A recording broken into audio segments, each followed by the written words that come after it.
Today we're going to be making a J Dilla-inspired track using the Digitone Mark II. Let's jump into it.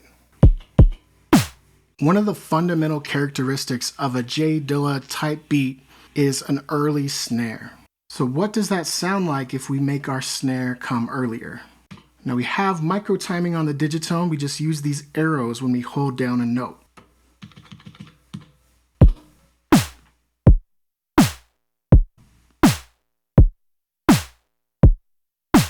It has a little bit of an awkwardness to it. There's a little bit of tension there. So it feels like we're rushing to the snare and then we're dragging behind it to land on that kick.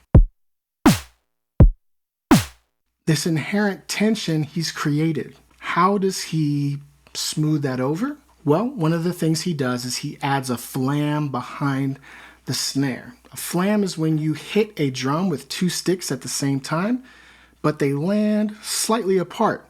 J Dilla uses flams by adding claps to his snares, but he adds the claps behind the snares. Now, our snare's coming early, so therefore, our claps are landing where our brain expects the snare to be.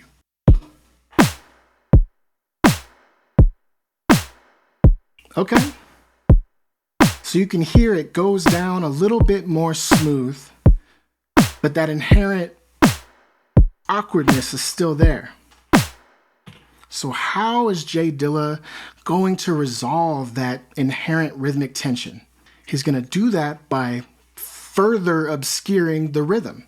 He does this by overlaying elements that are in straight time and elements that are in swing time. Swing time is more often like what we associate with like a boom bap type beat, like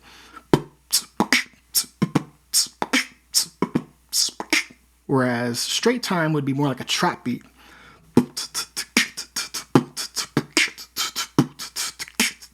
Now let's add some swing time elements over this beat. We're going to start with a hi-hat. I'm just going to punch in some notes here.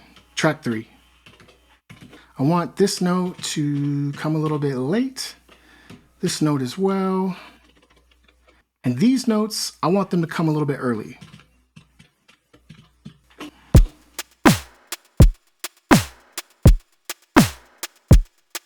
Okay.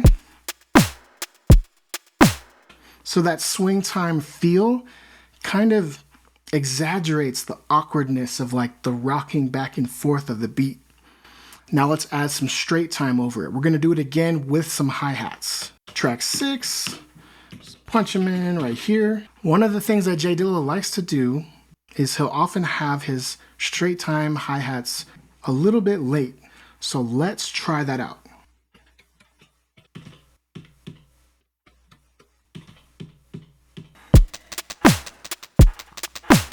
Now, depending on what your brain picks out and attaches itself to in the mix, it either sounds like it's accentuating the awkwardness of it, or it smooths it out.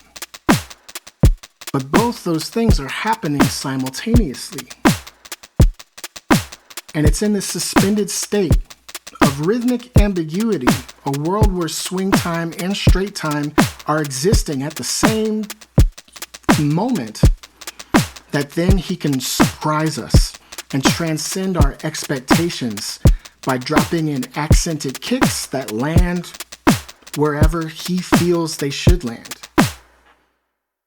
And that's kind of where the genius of J Dilla really comes into play. So let's drop in a couple more kicks. Here, here, here. How's that sound? Ooh. Ooh. Yeah. Okay. So for this kick, I want this to be a little bit early. And for this kick, I want this to be like way late.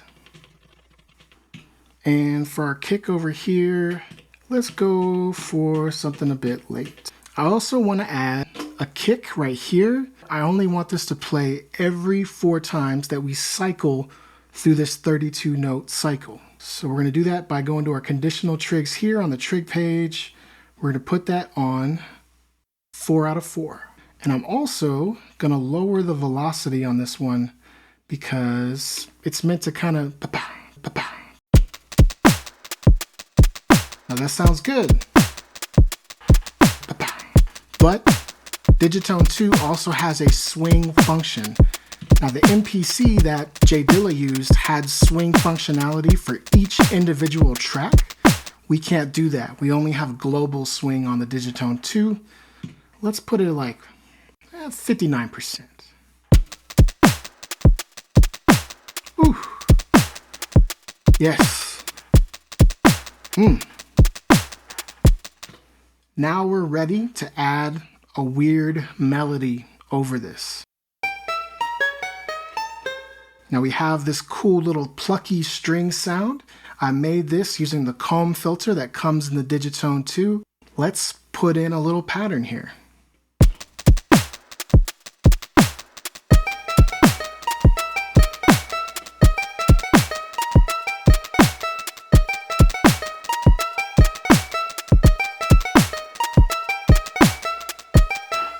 So I like that, but let me mess around with those note placements a little bit and get it to, have a little bit more of that awkward tension. Ooh.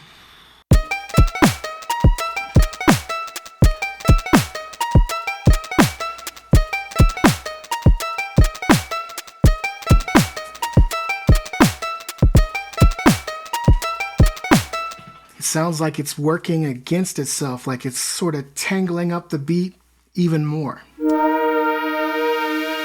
One more element, we need a bass. A lot of times, these J Dilla bass lines are kind of the most eccentric parts of the entire beat. Sometimes they're just like moving all over the place. I'm telling you this because I don't think I can truly replicate and bring to life something as incredible as a J Dilla bass line. So I'm just gonna stick to simple.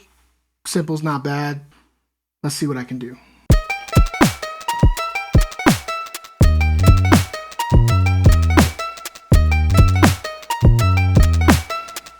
Simple.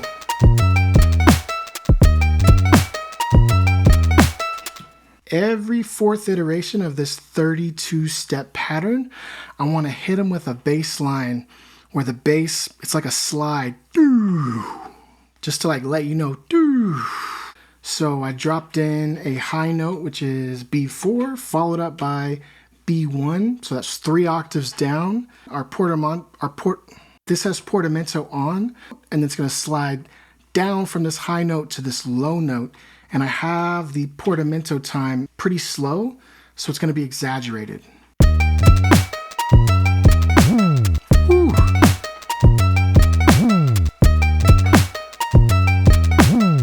So we got here our conditional trig, put it on 4/4.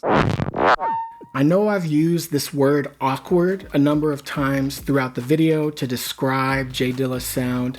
I'm using that in an affectionate way. His beats are only awkward in contrast with what's considered normal or correct. But that's what makes Dilla's music so important.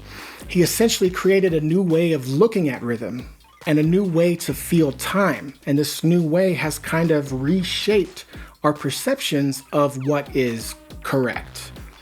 That's why I would argue he's one of the most important artists of all time. Yes. Oh. Yes. J Dilla's very particular rhythmic flair said no to the grid with an early hit snare, followed by a juxtaposition of time. He added a swung hi-hat to a straight line. Now he's dropping fat kicks in the mix, suspended in a state of rhythmic bliss. But you never know when it's gonna land. Don't forget he gets to hit you with the late clap on the flan. Put it all together, what do we see? What? Dilla is the real OG. Free from the limits of the grid. He's a hip-hop metamorphosis legacy. Rest in peace.